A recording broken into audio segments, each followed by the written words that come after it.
What your car troubles say about you, attracting car accidents and mechanical failures.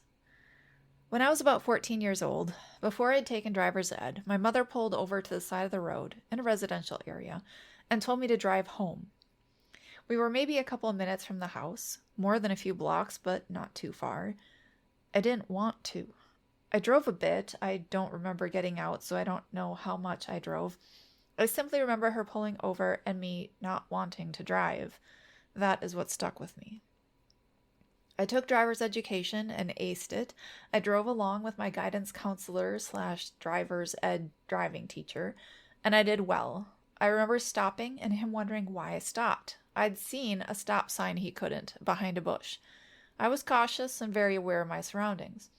But when I went to take the test, I failed. I did really well during the test driving all around the city, but at some point I was asked to back into a spot. I didn't understand the directions completely. I wasn't sure if he wanted me to back up in the street and then pull into the spot head first or to back into the spot. So I did it clumsily and hit a flag, which could have been a car theoretically, and thus I failed. I think I failed because I didn't want my license. I think it clouded my perception. I could have, at the very least, took a breather and asked him to clarify before I attempted to just do something. I think if I had been excited to drive, I would have been in a much different mindset. You might wonder why I'm writing about this. Everything in our life is a reflection of what is going on inside of us. Your driving can say a lot about you. I bet they could make a quiz asking about your driving style and have somewhat accurate results for what your take on life is also. My astrological report concerning my struggles in life says that I am slow to do things. That is quite accurate. I like to take my time. I was always the last person to finish eating, etc. The struggle with that is that I feel like I'm always lagging behind. People want me to hurry up a lot. This is a large theme of my life. Concerning driving, I was slow to start, as I mentioned. I have a bit of fear of it, worried I'll get hurt in some way. I also drive on the slower side at times. My driver's ed instructor said it was no big deal if you go 5 miles above the speed limit, but no more, so I'll do that. I've never had an issue with that, and I did catch myself speeding the other day. But between the fast lane and the slow lane, I'd rather stay in the slow lane than ducking in between cars. And if the weather is bad, I will drive very slowly. I often feel like people behind me want to pass me, and I don't mind if they do. In fact, I appreciate it when they do. I will also wait longer for cars to pass before turning into the lane behind them, so I'm not in front of them, slowing them down. What does this say about life? That I'm slow to start getting into the good parts. I'm overly fearful, cautious, or careful, and once in a while can lose my head and go too fast into a good thing. But I also really hate slowing others down. I detest feeling as if others need me to go faster, like I'm letting them down in some way. This is very accurate to my life. As I have gotten over my fears, I have been more likely to go faster, following the 5 over the speed limit, or speed of traffic, and not be as worried while driving. In life, I've gotten over my fears and am less worried about failing. They also happened around the same time.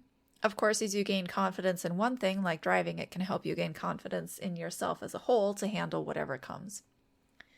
What does your vehicle say about you? I do not have all the answers, but I do believe what vehicle we drive says a lot about us if we could see the correlations. What type of vehicle you drive and what goes wrong with it are all likely saying a lot about you. Wouldn't you like to know what it's saying? As I was turning the steering wheel the other day and it was moaning and whining, I thought about that time I stood up after physical therapy and sighed.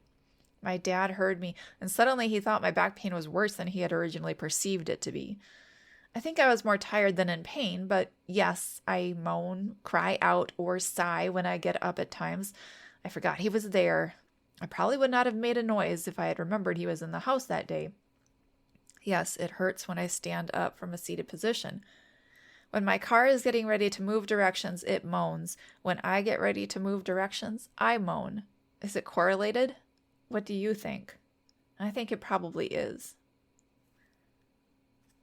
My Car, Myself, a dictionary of the psychological link to you and your car issues.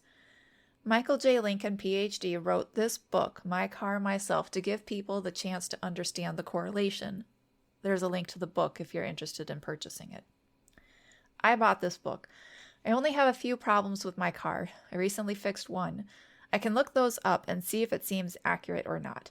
But I can't tell if every dictionary term in this book would be accurate for others. And I think, like a dream, the interpretation could or should be best done by the person having the issue, like I mentioned with the moaning steering wheel. I will share a couple of examples, but I don't want to share too much from the book so that it will take away revenue from Michael.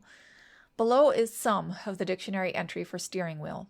Before this entry is power steering, and after there's more about steering wheel anti-theft device and steering wheel lock, so there are a few entries for the wheel. I don't think those others are relevant to a wheel whining, though. Steering wheel. Direction determination disruption. They are having real problems with conflicted motivations, dysfunctional decision processes, and self-direction difficulties. They can't arrive at an effective goal selection or intention implementation process at present. It is the result of severely dysfunctional family distortions of their direction determination system. They're being given intense feedback that they simply must take charge of their life. Yet, they can no longer afford to be at the mercy of the family's disruptive processes. Steering wheel position adjustment. Generalized discomfort. No matter how hard they try, they just can't seem to find a smoothly functioning place to be coming from in their direction determination. Many internal conflicts and dysfunctional intervention programs are arising from their formative family experience, with the result that there is just no workable position from which they can operate. They are being promoted to work on clearing the dysfunctional self-direction distortions generated by their formative experience. You can see some similarities between those that come from the steering wheel by itself, but they are slightly different. I know that I have conflicts between the way I was brought up and what I should be doing for a living, according to family. It was assumed that I would go to college and get a stable job working for someone else, but I have a desire to work for myself, and with that comes with what looks like to others instability. I think if you can have faith in the law of attraction, you can feel stable in those laws of the universe regardless of what your job is. But trust me, that conflicts with the way I grew up. I can see how this definition of the problem could say something about me. I also want to point out that I'm working to fix my back pain with physical therapy. It's probably good to point out that after my real good physical therapy session, the next day I had a really stressful day at work. I wrote about it on my other Substack publication, The Drama of It All. There's a link if you'd like to check out that story. I learned from that experience that I'm more capable than I usually give myself credit for. I can see that healing myself physically is causing emotional healing. And it could be that when I am completely healed, I will manifest a different vehicle without this trouble or get it fixed somehow. I also had a problem with my car making loud noise because something was wrong with the muffler. Here's that definition. Muffler absorbs the loud sound of the internal combustion engine explosions that provide the power. Fear farts. Something in their current situation is generating a gripping anxiety and as yet indigestible ideas, along with a sense of responsibility overload and the associated resentment. They have a considerable amount of uneasiness and agitated anticipation of aggravating developments. They are implication catastrophizing and operating from generalized dread. These are vague and intangible fears about things that go bump in the night, the nameless terrors of which they dare not speak. It came from a magical mystery tour family experience in which they could never tell when and what pieces of excrement would come off the wall at them, just that it would. They need to develop a stronger sense of confidence in themselves and of safety in the world through building up their ability to be at cause instead of at effect. I grew up with a lady taking care of me and my brother who would have fits at doing something innocuous. If something wasn't done the way she particularly wanted it done, then I would get yelled at terribly. I tried to become a mind reader, which is a cognitive distortion. I was walking on eggshells around her, but that didn't help. There was this one time her clothes were in the washer machine. I wanted to do a load of laundry. I took hers out and I could have put them in the dryer, but I worried, what if they shrink? What if I put them on the quote-unquote wrong setting and she yells at me? So I figured since they would be wet all day anyway, I could just set them on the washer, do my load, and put them back in the washer. no harm would have been done. But I still got yelled at for not simply doing them for her. There was no way to win besides just not doing my laundry at all. I definitely have experience where I could never tell when and what piece of excrement would come off the wall at me, just that it would in my background. I'm having to heal myself from that anxiety.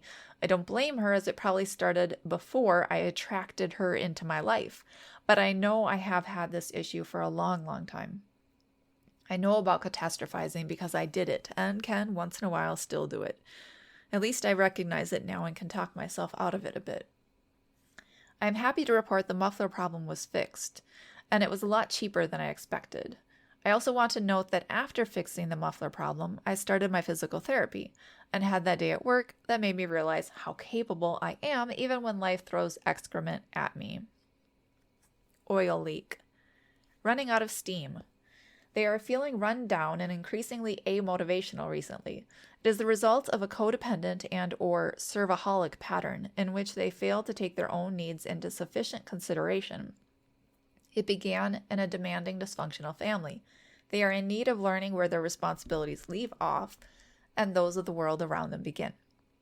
Well, hell, that's why I write about the drama triangle and I'm so damn interested in it. I know I used to be a rescuer trying to save people, taking on more responsibility than I should have, with the weight of the world on my shoulders. What I love about the law of attraction is that I can let go of that feeling of needing to be responsible for others in their life. Although, I'll admit, you could theoretically still have that feeling within the law of attraction perspective if you think you're attracting all the evil in the world and it's all on you to clean it up. My car is still leaking oil, so I suppose I'm still struggling with this in some ways. Sometimes I feel as if I should do more than my fair share. I'm aware of it. Sometimes I feel like I should write articles because people are subbed and paying me money. I want them to get what they're paying for. And I want to do a great job with my other gigs, etc. But this is why I meditate. This is why I study the drama triangle, and I'm so laser focused on it and personal responsibility. That's why I wrote that it's good to take care of ourselves first, and that doesn't make us narcissistic. It makes us loving. But here I am writing and not relaxing today. It will take time to completely heal, but I know I'm doing a lot better than I used to. Well, that was 3 out of 3 being pretty accurate to me. If you're interested in this subject, check out his book. It's not on Amazon and I get no referral money from it. Physical symptoms and signs. And if you're interested in finding out more about what your physical body aches and pains might be about, I would suggest looking up those terms with German New Medicine attached to the keywords in a search engine. I discussed how I manifested hypothyroidism in this video, so there's a video embedded here. I read through some of the German New Medicine perspective on the thyroid and what the spiritual or mental implications or causes are. Hypothyroidism can lead to a lack of energy. Isn't it interesting that the oil leak was about running out of steam too, and I manifested both? Car accidents. I once mentioned on notes that I manifested an accident. I also watched other people get into a vehicular accident, and it seemed to be like they were magnetically drawn to each other.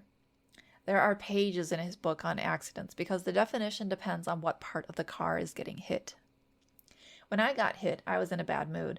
I wasn't thinking clearly. It definitely reminds me of that time in the driver's test when I hit that flag.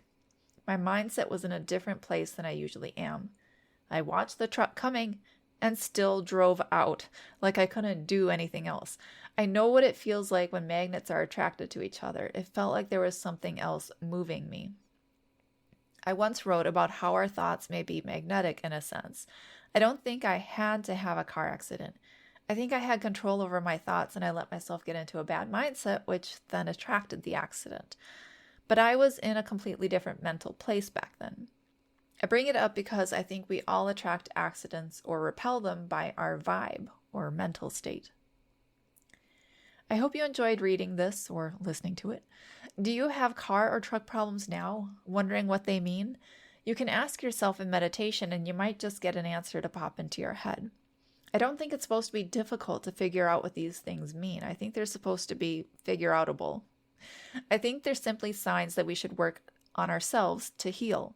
But so often people simply try to fix the external without fixing the internal issues at all. Then more issues pop up again and again. I think that's why we keep creating new diseases. As soon as the medical community thinks they've solved something, a new one pops up because people are not healing themselves from within first. This is a free post, so feel free to share it. You can earn great rewards for referring people to this Substack now, such as having a 30-minute conversation with me. Also, consider becoming a free or paid subscriber. If you don't want to set up a subscription, you can give a one-time donation by clicking the button below, the Buy Me a Pizza button. Hope you enjoyed this. Thanks for listening, and have a great day.